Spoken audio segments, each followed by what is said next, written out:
അപ്പൊ സമസ്ത വിളിച്ചാൽ മാത്രമല്ല ആളുകൾ വരല്ലേ, സമസ്ത ഒരു സ്ഥലത്തേക്ക് പോകണ്ടെന്ന് പറഞ്ഞാലും ജനങ്ങൾ പോകാൻ തയ്യാറല്ല. എന്ന് പറഞ്ഞാൽ ഇവിടുത്തെ മുസ്ലിം ഉമ്മത്ത്, ആ ഉമ്മത്തിന്റെ ദീനിയായ കാര്യങ്ങൾ അത് നിയന്ത്രിക്കേണ്ടവർ സമസ്ത തന്നെയാണ്. മറ്റൊരു കാര്യം, സമസ്ത കേരള ജംഇയ്യത്തുൽ ഉലമയുടെ തീരുമാനങ്ങൾ, അതിൻ്റെ ഉപദേശങ്ങൾ ഒക്കെ ബലപ്പെടുത്താനും അത് ശക്തിപ്പെടുത്താനുമാണ് സമസ്ത കേരള ജംഇയ്യത്തുൽ ഉലമ ഒരുപാട് പോഷക സംഘടനകൾക്ക് ഇവിടെ രൂപം നൽകിയിട്ടുള്ളത്. അപ്പൊ അതിൻ്റെ ചില പ്രത്യേകമാവുന്ന നിയമങ്ങളും അതിൻ്റെ മറ്റ് പല ഭരണഘടനാപരമായ മറ്റ് ശാസനകളൊക്കെ ഉണ്ടാവും. അപ്പൊ എല്ലാ സംഘടനകളോടും പറയാനുള്ളത്, സമസ്ത കേരള ജംഇയ്യത്തുൽ ഉലമയെ ശക്തിപ്പെടുത്താനും സമസ്ത കേരള ജംഇയ്യത്തുൽ ഉലമയുടെ ഉപദേശങ്ങളും നിർദ്ദേശങ്ങളും ഒക്കെ പൂർണ്ണമായും കൊണ്ട് അത് ഉൾക്കൊണ്ടുകൊണ്ടാവണം എല്ലാ ഉപസംഘടനകളും പ്രവർത്തിക്കേണ്ടത് എന്നുള്ളതാണ്.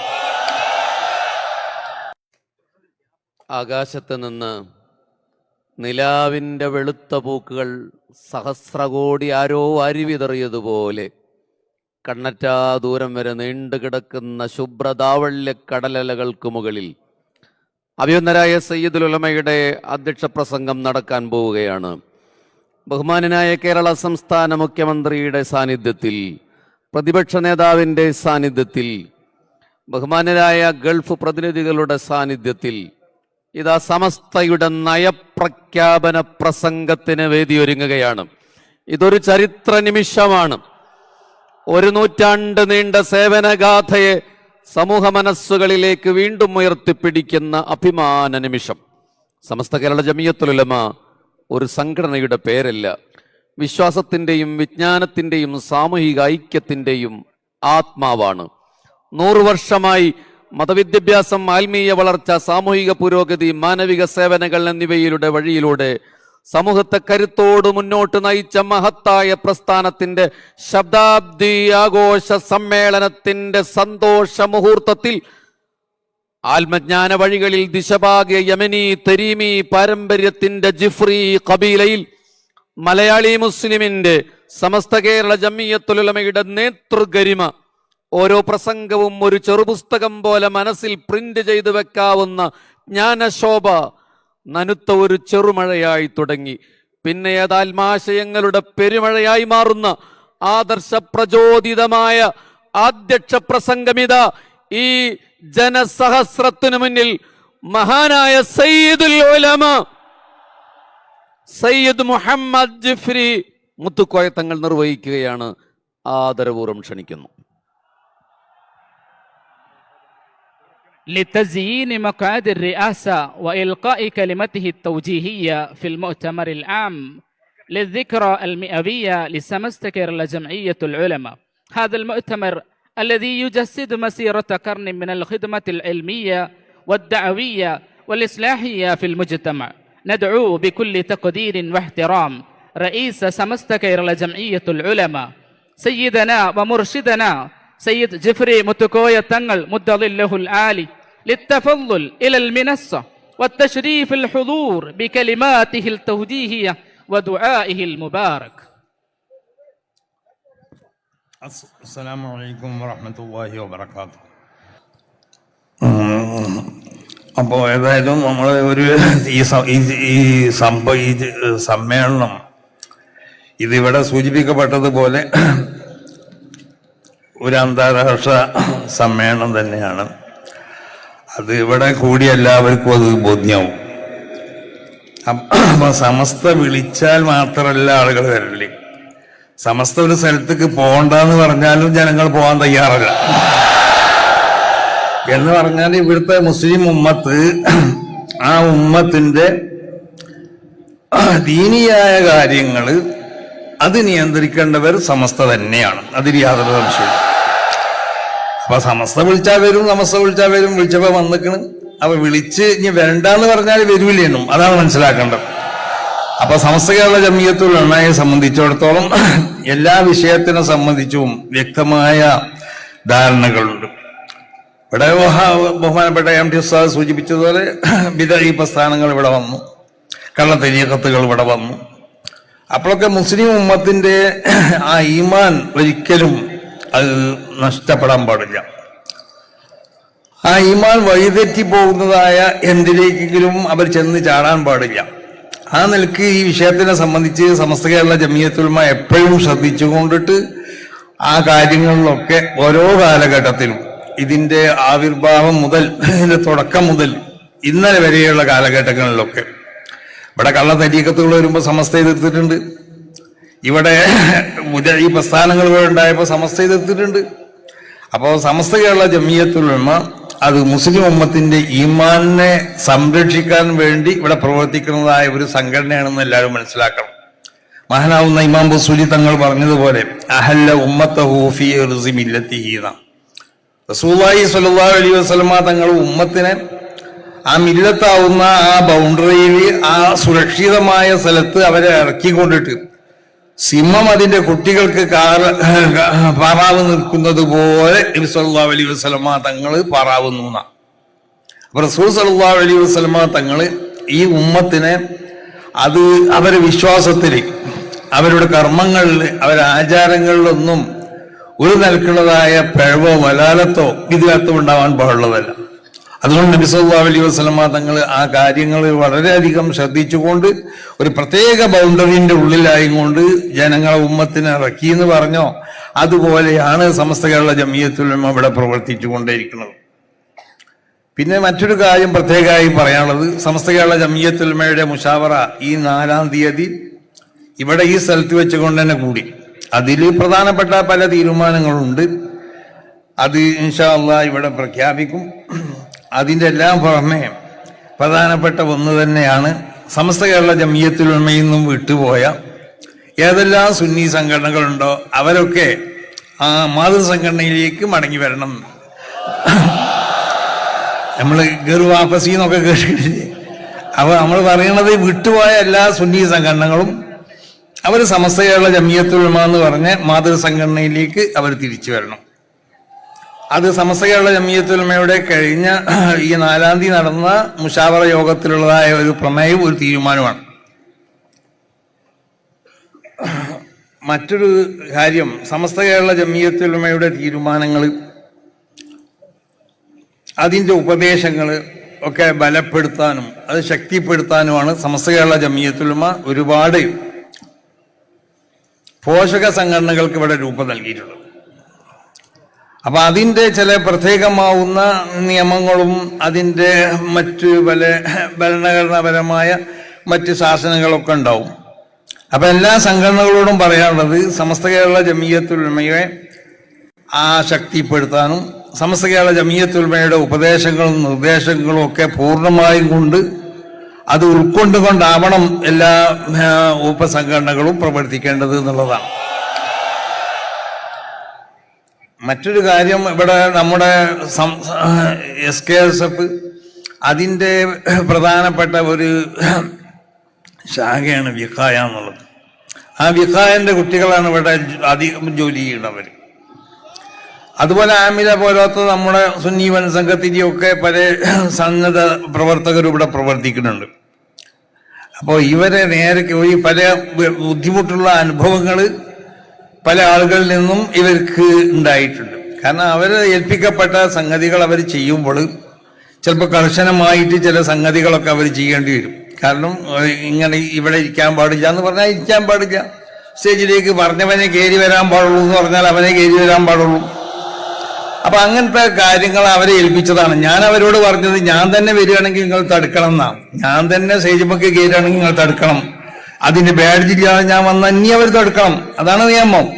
അപ്പൊ ആ നിലക്ക് അവർ പ്രവർത്തിക്കുമ്പോൾ അവര് എന്തെങ്കിലും വേതനത്തിന് വേണ്ടി പ്രവർത്തിക്കുന്നവരല്ല, അത് നമ്മൾ മനസ്സിലാക്കണം. അവര് പൂർണ്ണമായ സേവനമാണ് അവർ ചെയ്ത്. ആലപ്പുഴയിൽ നമ്മൾ സമ്മേളനം കഴിഞ്ഞപ്പോൾ അവിടുത്തെ നിയമപാലകരും അവിടുത്തെ ആരോഗ്യ പ്രവർത്തകരൊക്കെ പ്രശംസിച്ചു സമസ്ത കേരള ജമിയത്തുൽ ഉലമയുടെ ഈ മക്കളെ. കാരണം എന്താന്ന് ചോദിച്ചാൽ അവിടെ ആ ടൗണും ആ സമ്മേളനം നടന്ന അതിന്റെ പരിസരങ്ങളും അതൊക്കെ വളരെ ശുദ്ധീകരിച്ചു കൊണ്ടിട്ട് അത് പൂർവ്വസ്ഥിതിയേക്കാൾ ശുദ്ധീകരിക്കപ്പെട്ടതായി കൊണ്ട് അവർ പ്രവർത്തിച്ചു എന്നുള്ളതാണ്. അപ്പൊ ഞാൻ ഇന്നിവിടെ പോലീസ് ഉദ്യോഗസ്ഥന്മാരാവുന്ന വലിയ ആളുകളൊക്കെ പലരും എന്നോട് പറഞ്ഞു, ഇങ്ങനെ കാണാനും സംസാരിക്കാനൊക്കെ വന്നപ്പോൾ ഞാൻ അവരോട് ചോദിച്ചു, എങ്ങനെയുണ്ട് നമ്മളെ കുട്ടികളെ സഹായങ്ങളും സഹകരണങ്ങളൊക്കെ നിങ്ങൾക്കില്ലെന്ന് ചോദിച്ചു. വളരെ ഉണ്ട് എന്ന് പറഞ്ഞു, വളരെ പ്രശംസിച്ചുകൊണ്ടാണ് അവരൊക്കെ പറഞ്ഞത്. അപ്പൊ അത് സമസ്ത കേരള ജമിയത്തുൽ ഉലമക്ക് വേണ്ടി ചെയ്യണ ഒരു വലിയ സേവനമാണ് ഈ കുട്ടികൾ നമ്മൾ മനസ്സിലാക്കണം. അള്ളാഹു സുബ്ഹാനഹു വ തആല അവരുടെ ആരോഗ്യം അള്ളാഹു സംരക്ഷിക്കട്ടെ. അവരെല്ലാ മേഖലയിലും അള്ളാഹു സുബ്ഹാനഹു വ തആല എല്ലാ നിലക്കുള്ള ഖൈറിനെയും ബർക്കത്തിനെയും ഒക്കെ അള്ളാഹു ചെരിഞ്ഞു കൊടുക്കട്ടെ. മറ്റൊന്ന്, സമസ്ത കേരള ജമിയത്തുൽ ഉലമയിൽ നിന്ന് താൽക്കാലികമായി വിട്ടു നിൽക്കുകയോ അല്ലെങ്കിൽ വിട്ടു നിർത്തപ്പെടുകയോ ചെയ്തതായ വ്യക്തികളോ അല്ലെങ്കിൽ സംവിധാനങ്ങളൊക്കെ ഉണ്ടെങ്കിൽ അവരൊക്കെ പിന്നെ ആവശ്യമായ നിലക്ക് സംഘടനയുമായും കൊണ്ട് ബന്ധപ്പെട്ട് ആ പ്രശ്നങ്ങൾ തീർക്കാൻ വേണ്ടിയിട്ട് മുന്നോട്ട് വരണം എന്നുള്ളതാണ് പറയാനുള്ളത്. അപ്പോൾ അങ്ങനെ ചില സംവിധാനങ്ങളൊക്കെ സമസ്ത കേരള ജമിയത്തുൽ ഉലമ വിട്ടു നിർത്തിയിട്ടുണ്ട്. അത് വിട്ടു നിർത്തിയത് അത് പ്രശ്നം പരിഹരിച്ചുകൊണ്ട് സമസ്ത കേരള ജമിയത്തുൽ ഉലമയിലേക്ക് അവർ തിരിച്ചു വരണം എന്നാണ് അവരോടും പറയാനുള്ളത്. വ്യക്തികളാണെങ്കിലും അങ്ങനെ തന്നെ. കാരണം സമസ്ത കേരള ജമിയത്തുൽ ഉലമ എന്നുള്ളത് വലിയൊരു സംഘടനയാണ്. ഇപ്പൊ എല്ലാവർക്കും മനസ്സിലായി, നമ്മൾ വലിയ സംഘടന എന്ന് പറയുമ്പോൾ അതെല്ലാവർക്കും സംശയമാണ്. ഇപ്പൊ എല്ലാവർക്കും മനസ്സിലായില്ലേ, സംഘടനന്റെ വലിപ്പം മനസ്സിലായാലും എല്ലാവരും ഇവിടെ കൂടിയതൊക്കെ സമസ്തന്റെ മക്കളാണ്. അല്ലാതെ ഏതെങ്കിലും ഒരു വിദേഹത്തുകാരെ കൂടിയിട്ടുണ്ടാവൂല, അല്ലെങ്കിൽ ഏതെങ്കിലും ഒരു കള്ള തരീക്കത്തുകാരെ കൂടിയിട്ടുണ്ടാവൂല. കാരണം അവർക്കൊന്നും കൂടാൻ കഴിയൂല. അപ്പൊ സമസ്ത കേരള ജമിയത്തുൽ ഉലമയുടെ മക്കളാണ് ഇവിടെയൊക്കെ കൂടിയിട്ടുള്ളത്. അപ്പൊ അതൊരു വലിയ സംഘടനയാണ്. അതിനെ നിസ്സാരമാക്കാൻ വേണ്ടി ആരും മെനക്കെടരുത്, അതിനെ വേദനിപ്പിക്കാൻ വേണ്ടി ആരും മെനക്കെടരുത്. ഒത്തൊരുമിച്ച് പോകാൻ വേണ്ടി എല്ലാവരും ശ്രമിക്കണം എന്നാണ് ഈ അവസരത്തിൽ എല്ലാവരും ഉണർത്താനുള്ളത്. അപ്പൊ അതുകൊണ്ട് ഈ കാര്യങ്ങളൊക്കെ അത് പ്രധാനമായി ശ്രദ്ധിക്കണം എല്ലാവരും എന്നാണ് എല്ലാവരോടും ഓർമ്മപ്പെടുത്തുന്നത്. പിന്നീട് ഇവിടെ ചില പ്രത്യേകമാവുന്ന പദ്ധതികൾ സമസ്ത കേരള ജമിയത്തുൽ ഉലമ 100ാം വാർഷികത്തോട് അനുബന്ധിച്ചു കൊണ്ടിട്ട് തീരുമാനിച്ചിട്ടുണ്ട്. അതിലേറ്റവും ഒന്നാമതായിട്ടുള്ളത് സമസ്തയുടെ പ്രവർത്തനങ്ങൾ ദേശീയ അന്തർദേശീയ തലത്തിൽ വ്യാപിപ്പിക്കാവുന്ന 5 കൊല്ലത്തിനുള്ള പദ്ധതിയാണ്. അതെ, മുസ്താദ് പറഞ്ഞ അത് 5 കൊല്ലത്തിനുള്ള പദ്ധതിയാണെന്ന്.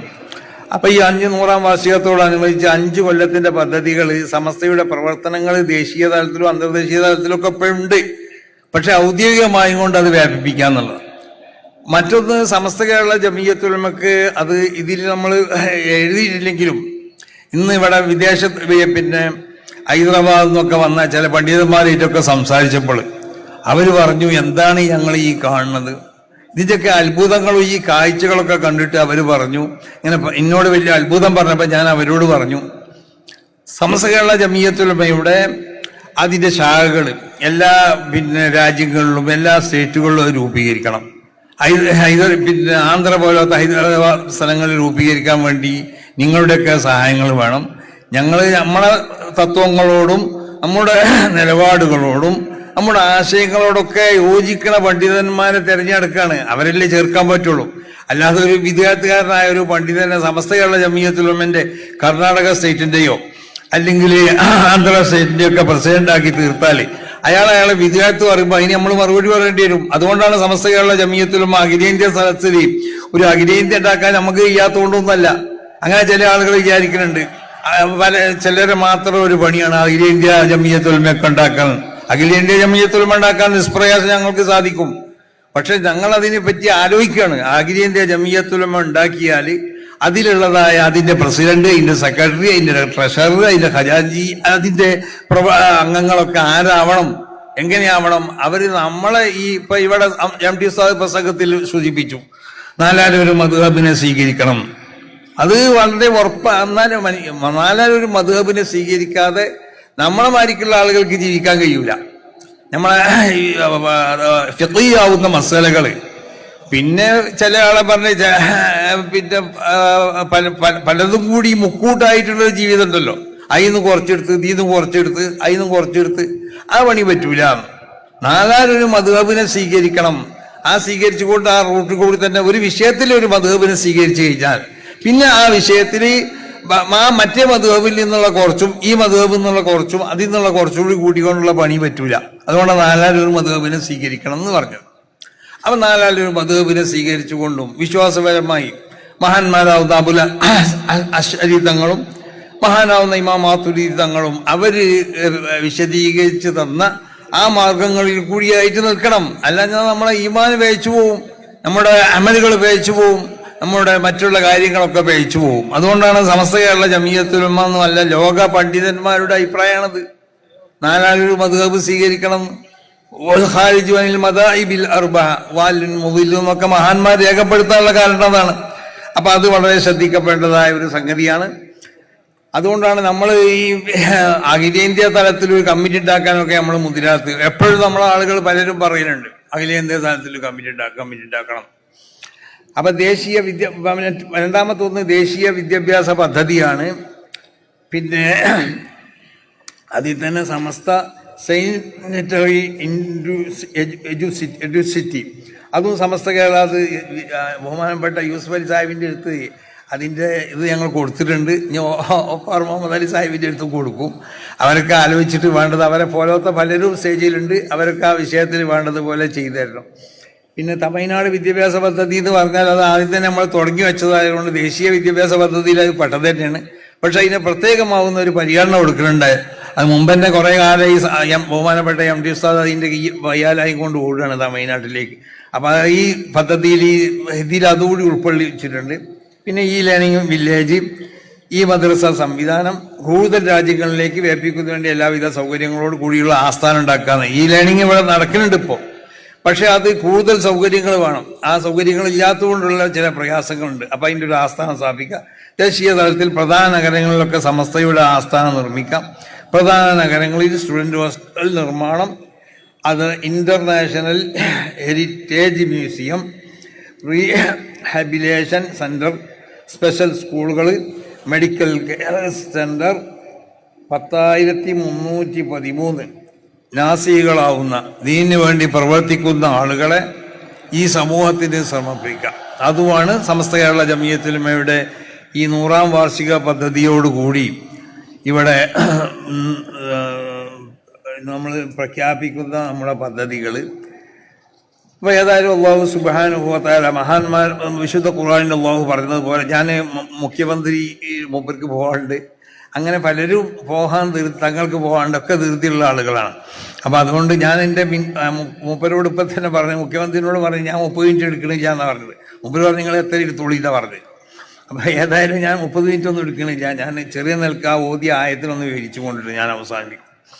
അപ്പോൾ നമ്മളെ സംബന്ധിച്ച് വിശുദ്ധ ഖുർആനിൽ അല്ലാഹു സുബ്ഹാനഹു വ തആല പരിചയപ്പെടുത്തിയത് കുന്തു ഖൈറ ഉമ്മത്തിൻ ഉഖ്രിജത്ത് ലിന്നാസ് എന്നാണ്, നല്ല സമൂഹം എന്നാണ്.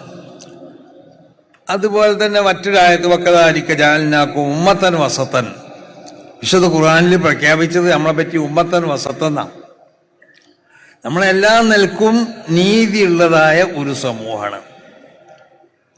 അല്ലാഹു സുബ്ഹാനഹു വ തആല മഹാന്മാരാവുന്ന അമ്പിയാക്കന്മാർക്ക് ചെയ്തു കൊടുത്ത പല അനുഗ്രഹങ്ങളും പറഞ്ഞു.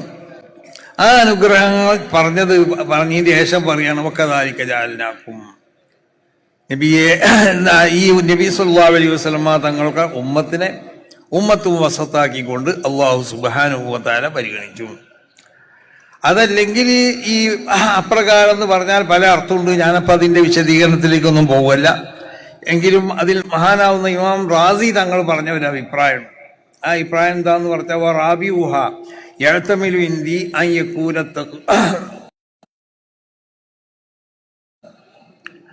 യകൂന തഖ്ദീറു വലില്ലാഹിൽ മശ്രിഖു വൽ മഗ്രിബ് ഫഹാദിഹിൽ ജിഹാതു ബഅദ ഇസ്തിവാഇഹാ ഫീ ഖൗലിഹാ മിൽക്കൻ ലില്ലാഹി തആല ഖസ്സ ബഅദഹാ ബിമസീദി തശ്രീഹി വതക്രീം ബിഅൻ ജഅലഹു ഖിബ്ലതൻ ഫളലൻ മിൻഹു വഹിസാനാ.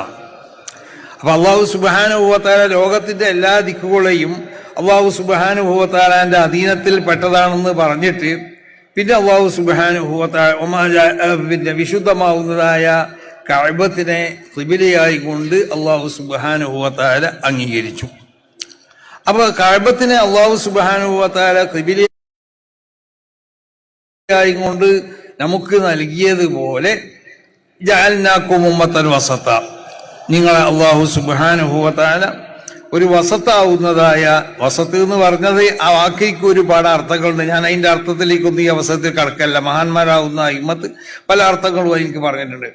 അപ്പൊ ഉമ്മത്ത് വസത്താവുന്ന, വളരെ നീതിമാന്മാരാവുന്ന, വളരെ വിശുദ്ധരാവുന്ന ഒരു ഉമ്മത്ത് എന്നാണ് നമ്മളെ പറ്റി പ്രഖ്യാപിച്ചിട്ടുള്ളത്.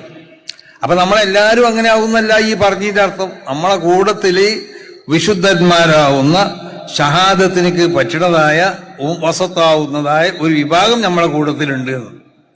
പിന്നെ അള്ളാഹു സുബ്ഹാനഹു വ തആല പ്രഖ്യാപിക്കുകയാണ്, വസത്താവുന്ന ഉമ്മത്ത് ആയിക്കൊണ്ട് നിങ്ങളെ അള്ളാഹു ആക്കാനുള്ള കാരണം എന്താ? ലിതകൂനു ശുഹദാ അലന്നാസ്. എല്ലാ ജനങ്ങൾക്കും സാക്ഷി പറയുന്നവരാവണം നിങ്ങൾ. എല്ലാ ജനങ്ങൾക്കും എവിടുന്ന് സാക്ഷി പറയാം?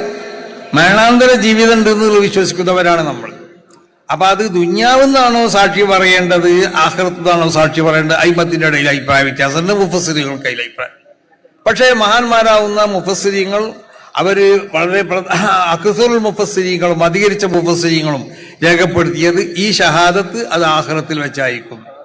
അപ്പൊ നമ്മൾ അള്ളാഹു സുബ്ഹാനഹു വ തആല ആഖിറത്തിൽ വെച്ചുകൊണ്ട് സാക്ഷി പറയാൻ വേണ്ടി അള്ളാഹു നിശ്ചയിച്ച ഒരു കൂട്ടരാണ് നമ്മൾ. അള്ളാഹു എനിക്ക് അറിയാത്തതുകൊണ്ടല്ല. അള്ളാഹു സുബ്ഹാനഹു വ തആല ബിഅന്നല്ലാഹ അസ്സ വജൽ ഖദ് ഔളഅ സുബുൽ വഅർസല റുസുൽ ഫബല്ലഗു വനസഹു വദക്കറു ഫഅൽമി മുദ്ദക്കിർ. അള്ളാഹു സുബ്ഹാനഹു വ തആല അമ്പിയാക്കന്മാരെ ഇവിടെ അയച്ചു.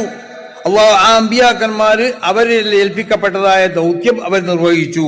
ജനങ്ങൾക്ക് അവർ നസീഹത്ത് ചെയ്തു, ജനങ്ങൾക്ക് വേണ്ട നിലക്കുള്ളതായ ഉപദേശങ്ങളൊക്കെ നൽകി. അങ്ങനെയൊക്കെ ചെയ്തതിന്റെ ശേഷം ഖിയാമത്ത് നാളില് പിന്നെ മഹ്ശറിയിൽ വരുമ്പോൾ അവിടുന്ന് ഒരു സംഭവം ഉണ്ടാവും. നൂഹ് നബി അലൈഹി സ്വലാത്തു വസ്സലാമിനെ കൊണ്ടുവരുന്ന ഓരോ അമ്പിയാക്കന്മാരെയും കൊണ്ടുവരും. നൂഹ് നബി അലൈഹി സ്വലാത്തു വസ്സലാമിനെ കൊണ്ടുവരുമ്പോൾ നൂഹ് നബി അലൈഹി സ്വലാത്തു വസ്സലാമിന്റെ ജനങ്ങൾ നൂഹ് നബി അലൈഹി സ്വലാത്തു വസ്സലാമിനെ കളവാക്കും.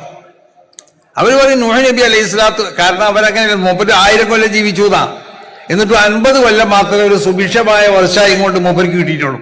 950 വർഷം ഇവരുടെ ഈ ബുദ്ധിമുട്ടുകളാണ് സഹിച്ചിരുന്നത്, ജനങ്ങളെ ബുദ്ധിമുട്ടുകളാണ് സഹിച്ചിരുന്നത്. അപ്പൊ മൂപ്പരെ കൊണ്ടുവരുമ്പോൾ ഈ കൗമിനോട്, മൂപ്പരെ ജനങ്ങളോട് ചോദിക്കും, ഇയാൾ നിങ്ങൾക്ക് പ്രബോധനം നടത്തിയോ? അപ്പൊ അവർ പറയും, മൂപ്പര് ഞങ്ങൾക്ക് യാതൊരു പ്രബോധനം നടത്തിയിട്ടില്ല എന്ന് പറയും. അങ്ങനെ ഓരോ നബിമാരെ കൊണ്ടുവരുമ്പോഴും ആ നബിമാരോടൊക്കെ ചോദിക്കുക. അപ്പൊ ആ നബിമാരോട് ചോദിക്കൂ, അവരെ ഉമ്മത്തിനോട് ചോദിക്കും. അപ്പൊ ആരും പറഞ്ഞിട്ടുണ്ട്, എല്ലാരും പറയുന്നതാ, ഈ നബിയൊന്നും ഞങ്ങൾക്ക് എന്തായിട്ടില്ല, ഒരു പ്രബോധനം നടത്തിയിട്ടില്ല എന്നാണ്. അപ്പൊ അല്ലാഹു സുബ്ഹാനഹു വ തആല ഈ അമ്പിയാക്കന്മാരോട് പറയും, നിങ്ങൾക്ക് ആരാണ് ഇതിന്റെ സാക്ഷിയുള്ളതെന്ന് ചോദിക്കും. അപ്പൊ അമ്പിയാക്കന്മാര് പറയും, മുഹമ്മദുൻ വ ഉമ്മത്തുഹു, ഇതിന് ഞങ്ങൾക്ക് സാക്ഷി പറയാൻ മുഹമ്മദ് നബിയും മുഹമ്മദ് നബിന്റെ ഉമ്മത്തുമാണുള്ളതെന്ന്. അപ്പൊ നമ്മൾക്ക് എങ്ങനെ സാക്ഷി പറയാം? അമ്പിയാക്കന്മാർ ഇവിടെ ദഅവത്ത് നടത്തിയപ്പോൾ നമ്മളൊപ്പം ഉണ്ടായിരുന്നോ? സാക്ഷി പറയണമെങ്കിൽ ഒന്നുക സംഭവത്തിനെ പറ്റി ഉറപ്പായ ഒരു വിവരം നമുക്ക് കിട്ടണ്ടേ? അപ്പൊ നമ്മളിവിടെ മഹാനാവുന്നതായ നബി സല്ലല്ലാഹു അലൈഹി വസല്ലമ തങ്ങളെ പൂർണ്ണമായി അംഗീകരിച്ചുകൊണ്ടിട്ട്, വിശുദ്ധ ഖുർആനിനെ പൂർണ്ണമായി അംഗീകരിച്ചുകൊണ്ട്, വിശുദ്ധ ഖുർആനിലെ അമ്പിയാക്കന്മാരുടെ പ്രബോധനത്തിനെ പറ്റി പറഞ്ഞിട്ടുണ്ട്. നബി സല്ലല്ലാഹു അലൈഹി വസല്ലമ തങ്ങൾ അമ്പിയാക്കന്മാരുടെ പ്രബോധനത്തെ പറ്റി നമുക്ക് പറഞ്ഞ് മനസ്സിലാക്കി തന്നിട്ടുണ്ട്. അതുകൊണ്ട് നമ്മൾ അവിടുന്ന് പറയുന്ന, നമ്മളെന്ന് പറഞ്ഞാൽ നമ്മളെല്ലാവരും പറഞ്ഞോളന്നില്ല, നമ്മളിൽ നിന്നുള്ളതായ ആ ആയത്ത് അതിന്റെ വായറ് മത്രൂക്കത്താണെന്നാണ് പറയണത്. ലിതകൂനു ശുഹദാ എന്ന് പറഞ്ഞാൽ എല്ലാവരും ഷാഹിദീങ്ങളല്ല.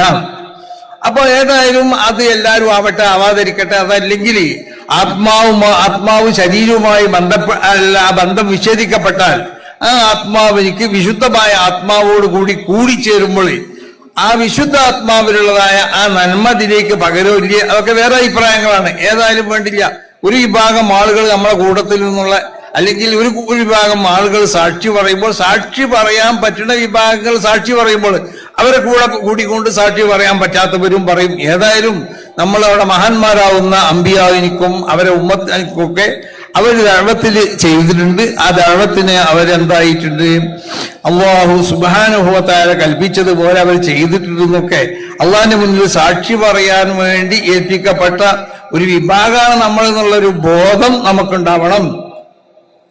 എന്താണ്? അതെ തന്നെ. അപ്പൊ അതുകൊണ്ട് ഇപ്പൊ മാസ്റ്റർ എത്തുന്നൊക്കെയാണ് കുഞ്ഞ ഇബ്രാഹിം ഹാജി ഷാർജ അവരാണ് ഈ സൗകര്യങ്ങളൊക്കെ നമുക്ക് ചെയ്തു തന്നിട്ടുള്ളത്, ഈ സ്ഥലങ്ങളൊക്കെ. അപ്പൊ അവർക്ക് വേണ്ടി നമ്മൾ പ്രത്യേകം തുറക്കണം. പ്രത്യേകിച്ച് അദ്ദേഹത്തിന്റെ ഭാര്യ അസുഖം ബാധിച്ചുകൊണ്ട് പല പ്രയാസങ്ങളും അനുഭവിക്കുന്നുണ്ട്. അവർക്ക് വേണ്ടിയും അവരുടെ കുടുംബത്തിന് വേണ്ടിയും അവരുടെ ബിസിനസിന് വേണ്ടി ഇവിടെ ഇരിക്കുന്ന ഈ എല്ലാവരുടെ ബന്ധപ്പെട്ട എല്ലാവരുടെ ബിസിനസിന് വേണ്ടി രോഗത്തിന് വേണ്ടിയൊക്കെ നമ്മൾ ദുആ ചെയ്യണം. ഇൻഷാ അല്ലാഹ് അത് നമ്മളെ സമ്മേളനത്തിന് ശേഷം മഹാനാവുന്ന സമസ്ത കേരള ജമിയത്തുൽ ഉലമയുടെ വൈസ് പ്രസിഡന്റ് നല്ല കുഞ്ഞുമാമ സിയ ദുആ ചെയ്യും. പലരും ദുആ ചെയ്യാൻ വേണ്ടി എപ്പോഴും വിളിക്കണതൊക്കെ പറഞ്ഞ് ദ്വാരക്കുന്നതാണ്. അപ്പൊ ഞാൻ പറഞ്ഞു ഞാനല്ല അവിടുന്ന് ദ്വാരക്കണ പല ആളുകളുണ്ട്, അവരോടൊക്കെ പറയാന്നുള്ളത്. പിന്നെ ബഹുമാനപ്പെട്ട കുമ്പോൾ തങ്ങൾ ഈ വേദിക്കിന്റെ സമീപത്ത് അവർ ഇരിക്കുന്നുണ്ട്. അവരിങ്ങനെ ജനങ്ങളെ മുന്നിലേക്ക് വരാനും സ്റ്റേജിൽ ഇരിക്കാനൊക്കെ മടിക്കുന്ന ഒരാളാണ്. തങ്ങളും തന്നെ ഇവിടെ വന്ന് ഒരുപാട് പ്രാവശ്യം ഇവിടെ വന്നുകൊണ്ട് ദുആ ചെയ്തിട്ടുണ്ട്. ഇവിടെ വന്ന് എപ്പോഴും ഇവിടെ ഇങ്ങനെ വരും. ഒന്നല്ല രണ്ടല്ല 3-4 പ്രാവശ്യം ഇവിടെ വന്നിട്ടുണ്ട്. അപ്പൊ ഇവിടെ സമ്മേളനം തുടങ്ങി അന്ന് മുതൽ മൂപ്പര് ഇവിടെ അടുത്തൊരു വീട്ടിൽ താമസിക്കുകയാണ്. അപ്പൊ ആ നിലക്ക് സമസ്ത കേരള ജമിയത്തുൽ ഉലമയെ സ്നേഹിക്കുകയും സമസ്ത കേരള ജമിയത്തുൽ ഉലമയ്ക്ക് വേണ്ടി ദുആ ചെയ്യുകയൊക്കെ ചെയ്യണം. മാത്രമല്ല പലരോടും പറഞ്ഞുകൊണ്ട് ചില സംഖ്യകളൊക്കെ മൂപ്പര് നമ്മളെ ഈ പരിപാടിയിലേക്ക് വാഗ്ദത്തം ചെയ്യിപ്പിച്ചിട്ടുണ്ട്, അവർ കൊടുത്തയച്ചിട്ടുണ്ട്. അതൊക്കെ ചെയ്ത വലിയ മഹാനാണ് ബഹുമാനപ്പെട്ട കുമ്പോൾ തങ്ങള്. അവരിവിടെ ഉണ്ട്. അവരുടെ ദുആ നമുക്കൊക്കെ ഉണ്ടാവും. ഇവിടുന്ന്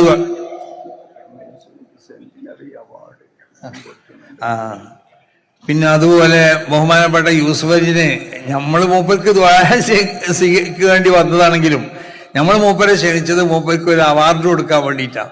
മൂപ്പർക്ക് ഇങ്ങനത്തെ അവാർഡാണ് കൊടുക്കുക. ഞാൻ പറഞ്ഞു എന്താ ഇപ്പൊ മൂപ്പർക്ക് കൊടുക്കുക, നിങ്ങളെല്ലാം കൂടി നല്ലോണം ആലോചിച്ചിട്ട് നല്ലൊരു മെമൻറ്റോ തയ്യാർ ചെയ്ത് അത് മൂപ്പർക്ക് കൊടുക്കുക എന്നുള്ളതാണ്. അവാർഡും അതിൻ്റെ കൂടെ പൈസയൊന്നും മൂപ്പർക്ക് ആവശ്യമില്ലല്ലോ. അപ്പൊ അതുകൊണ്ട് മൂപ്പർക്ക് ഒരു അവാർഡുണ്ട്. ഈ ഇബ്രാഹിം ഹാജിക്കും ഒരു അവാർഡുണ്ട്. ഇബ്രാഹിം ഹാജിന്റെ അവാർഡ് അയാളില്ലാത്തതുകൊണ്ട് അയാൾ 5 യൂസുഫ് ഹാജിനോട് സ്വീകരിക്കാൻ വേണ്ടി പറഞ്ഞിട്ടുണ്ട്. അതിനൊന്ന് വിളിച്ചു പറഞ്ഞിട്ടുണ്ട്. പിന്നെ മറ്റൊരു കാര്യം, ഇബ്രാഹിം ഹാജി എന്നോട് കുറെ ദിവസങ്ങൾക്ക് മുമ്പും പിന്നെ എപ്പോഴും പറയലുണ്ട്. ഇന്നലെ എനിക്കൊരു എഴുത്ത് കൊടുത്താൽ ചെയ്യുന്നു. ആ എഴുത്തിലുണ്ട് മൂപ്പരിനോട് വാഗ്ദത്തം ചെയ്താണ് 45 ഏക്കർ സ്ഥലം SNECക്ക് വേണ്ടി, അല്ല SNECക്ക് നല്ല വേണ്ടത് സമസ്തക്ക് വേണ്ടി തരാന്നാണ് പറഞ്ഞത്.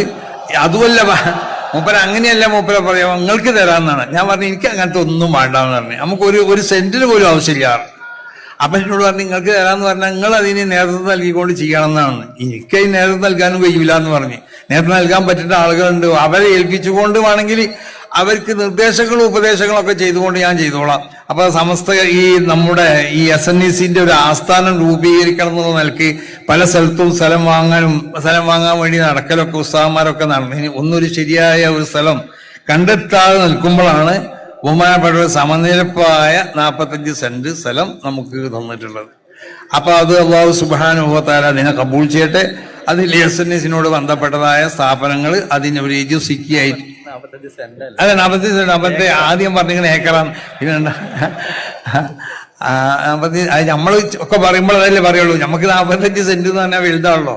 അപ്പൊ അതുകൊണ്ടാണ് എനിക്കിപ്പോ 45 സെന്റ് ഒരാൾക്ക് കൊടുത്താൽ വലിയ സ്ഥലമായിട്ട് ഞാൻ കണക്കൂട്ടുള്ളൂ. കാരണം നമുക്കത് വലുതാണ്.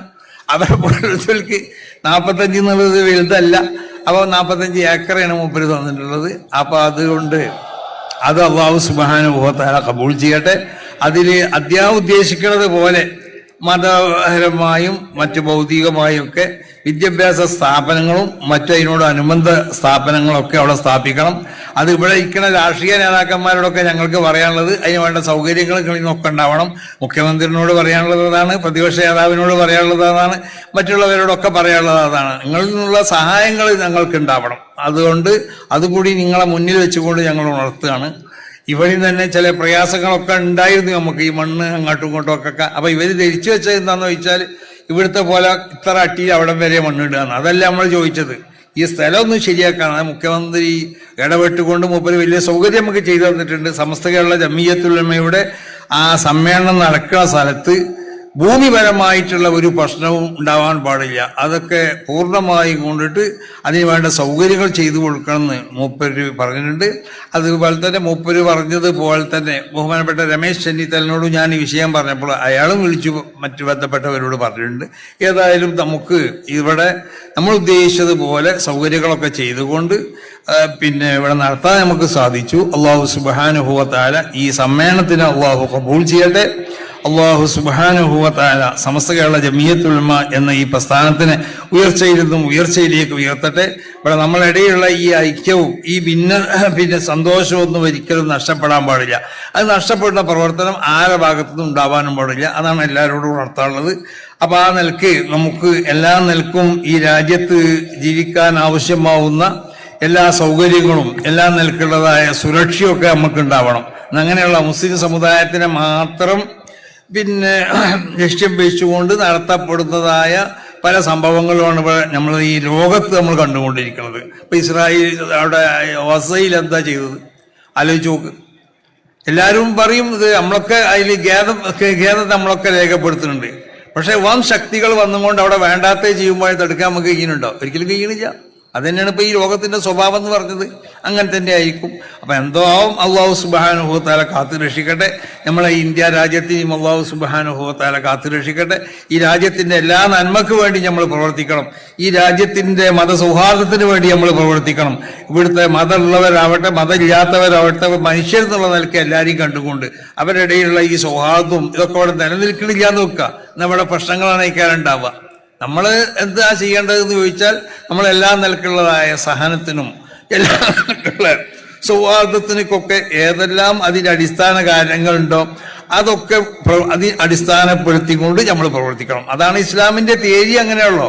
എല്ലാവരും ഉമർ ഇബ്നു ഖത്താബ് റളിയല്ലാഹു അൻഹു അവരുടെ ഭരണകാലത്ത് ഒരു ജൂതൻ എന്താ ചെയ്തത്? എന്ത് ജൂതന്മാരെ നമ്മൾ ചെയ്യണെന്താ? ഒരു വൃദ്ധനായ ജൂതൻ, അദ്ദേഹത്തിലേക്ക് എണീക്കാൻ വയ്യ. അയാളോട് ചോദിച്ചു, നീ എന്താ ഇങ്ങനെ അയക്കണത്, ശരീരം മെലിഞ്ഞിക്കണെന്നൊക്കെ ചോദിച്ചപ്പോഴേ മൂപ്പര് പറഞ്ഞു, ഈ ജൂതൻ പറഞ്ഞു, എനിക്ക് ഭക്ഷണം കിട്ടലില്ല എന്ന് പറഞ്ഞു. അപ്പൊ ഉമർ റളിയല്ലാഹു അൻഹു ബൈത്തുൽ മാലിൽ നിന്ന് മുസ്ലിമീങ്ങളെ പൊതു സ്വത്താണത്, അതിൽ നിന്ന് ഇവനിക്കൊരു ശമ്പളം പാസ്സാക്കിക്കാണ് ചെയ്തിട്ടുണ്ടത്. അവൻ മരിക്കണ വരെ ആ ശമ്പളം കൊടുക്കാന്നാണ് ഉമർ ഇബ്നു ഖത്താബ്. ഇതാണ് ഇസ്ലാമിന്റെ മതസൗഹാർദ്ദം എന്ന് പറഞ്ഞത്. ഇതൊന്നും മനസ്സിലാക്കാതെ ഇസ്ലാമിനെ കുതിര കയറുന്നതായ ഒരു വിഭാഗമാണെന്നുള്ളത്. അപ്പൊ അതുകൊണ്ട് നമ്മളെ സംബന്ധിച്ചിടത്തോളം നമ്മൾ ഒരിക്കലും സന്നദ്ധരാവരുത്. അക്രമം നമ്മളിൽ നിന്ന് ഉണ്ടാവാൻ പാടില്ല. ഒരു അക്രമി ആക്രമിക്കാൻ വേണ്ടി വന്നാലും അവനെ ആക്രമിക്കാതെ തിരിച്ചു പോകാൻ നിലക്കുള്ള സ്വഭാവങ്ങളാണ് റസൂൽ സ്വല്ലല്ലാഹു അലൈഹി വസല്ലം തങ്ങൾ നമുക്ക് പഠിപ്പിച്ചിട്ടുള്ളത്. ആ സ്വഭാവത്തിൽ കൂടി നമ്മൾ ഇവിടെ ജീവിക്കാൻ വേണ്ടി, ഈ രാജ്യത്തിന്റെ ജന്മക്ക് വേണ്ടിയിട്ട്, ഈ രാജ്യത്തിന്റെ പുരോഗതിക്ക് വേണ്ടിയിട്ട്, ഇവിടുത്തെ രാജ്യത്തുള്ള ജനങ്ങളുടെ പുരോഗതിക്ക് വേണ്ടി പ്രവർത്തിക്കാൻ നമ്മൾ തയ്യാറാവണമെന്ന് എല്ലാവരോടും ഓർമ്മപ്പെടുത്തിക്കൊണ്ടിട്ട് ഞാൻ എൻ്റെ വാക്കുകൾ ഉപസംഹരിക്കുന്നു. അസ്സലാമു അലൈക്കും വറഹ്മത്തുള്ളാഹി. നമ്മുടെ ബഹുമാന്യരായ പണ്ഡിത നേതാക്കളുടെ അനുവാദത്തോടെ കേരളത്തിന്റെ ബഹുമാന്യനായ മുഖ്യമന്ത്രി, ഈ മഹാസമ്മേളനത്തിലെ മുഖ്യ അതിഥി ശ്രീ പിണറായി വിജയൻ അവർകൾ ഈ മഹാസമ്മേളനത്തെ അഭിസംബോധന ചെയ്യുന്നു. സാദരം ക്ഷണിക്കുന്നു.